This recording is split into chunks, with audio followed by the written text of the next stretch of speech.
బాలీవుడ్ మేకర్స్‌కి మన టాలీవుడ్ నటీనటులంటే మొదటి నుంచి చిన్న చూపు ఉంటుంది. ఇప్పుడు మన టాలీవుడ్, బాలీవుడ్‌ని పూర్తి స్థాయిలో డామినేట్ చేయటం వాళ్ళు అసలు జీర్ణించుకోలేకపోతున్నారు. ఒకప్పుడైతే చిరంజీవి స్థాయి నటులకు కాస్త గౌరవం దక్కేదేమో కానీ, సాధారణ హీరోలు కానీ, హీరోయిన్‌లు కానీ బాలీవుడ్‌కి వెళ్ళినప్పుడు షూటింగ్ సమయంలో వాళ్లకు ఎన్నో అవమానాలు జరిగాయి. ముఖ్యంగా హీరోయిన్స్‌కైతే ఎప్పటికీ మరిచిపోలేని చేదు జ్ఞాపకాలు మిగిలాయి. శోభన సీనియర్ హీరోయిన్ అందరికీ తెలిసే ఉంటుంది.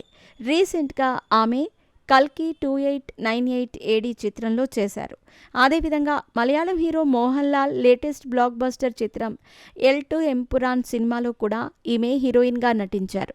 ఇక ఇలా ఈ వయసులో కూడా భారీ బ్లాక్ బస్టర్స్ని అందుకుంటూ ముందుకు దూసుకుపోతున్నారు.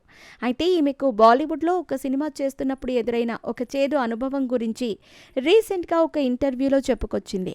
ఆమె మాట్లాడుతూ, నేను బాలీవుడ్లో అమితాబ్ బచ్చన్ గారి సినిమాలో ఒక ప్రత్యేకమైన సాంగ్ చిత్రీకరణలో పాల్గొంటూ ఉన్నాను. ఆ సమయంలో నేను బట్టలు మార్చుకోవాల్సి వచ్చింది. సెట్స్లో ఎటు చూసినా రద్దీగా ఉంది. అంతా మగవాళ్లే ఉన్నారు. నాకు కాస్త క్యారవాన్ ఏర్పాటు చేస్తే బట్టలు మార్చుకొని వస్తాను అంటూ మేకర్స్ని రిక్వెస్ట్ చేశాను. కానీ వాళ్ళు అందుకు ఒప్పుకోలేదు. ఆ చెట్టు వెనుక బట్టలు మార్చుకోమని చెప్పారు. ఈ విషయం అమితాబ్ బచ్చన్ గారి వరకు వెళ్ళింది. అప్పుడు ఆయన నన్ను వెంటనే పిలిచి తన కారవాన్ ఇచ్చి బట్టలు మార్చుకోమని చెప్పారు అంటూ చెప్పుకొచ్చింది శోభన. ఒకప్పుడు హీరోయిన్స్కి షూటింగ్ సమయంలో ఇంత ఇబ్బంది ఉండేది. ఇక అవుట్డోర్ షూటింగ్స్ గురించైతే ప్రత్యేకించి చెప్పనవసరం లేదు. ఈ ఘటన జరిగిన సమయానికి శోభన మన టాలీవుడ్లో అగ్ర హీరోయిన్గానే కొనసాగుతూ ఉన్నారు. అలాంటి ఆమెకే బాలీవుడ్ మొదటి చిత్రంలో ఇలాంటి అనుభవం ఎదురయ్యిందంటే ఇక కొత్తగా ఇండస్ట్రీలోకి అడుగుపెట్టే అమ్మాయిల పరిస్థితి ఎలా ఉంటుందో ఊహించుకోవటానికి కష్టంగానే అనిపిస్తుంది. మలయాళం ఫిలిం ఇండస్ట్రీలో ఇప్పటికీ ఈ సమస్యలు కొనసాగుతూనే ఉన్నాయి.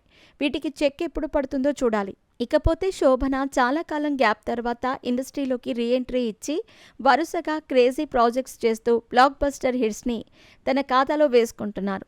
ఇది నిజంగా ఎవ్వరూ ఊహించనిది అనే చెప్పొచ్చు.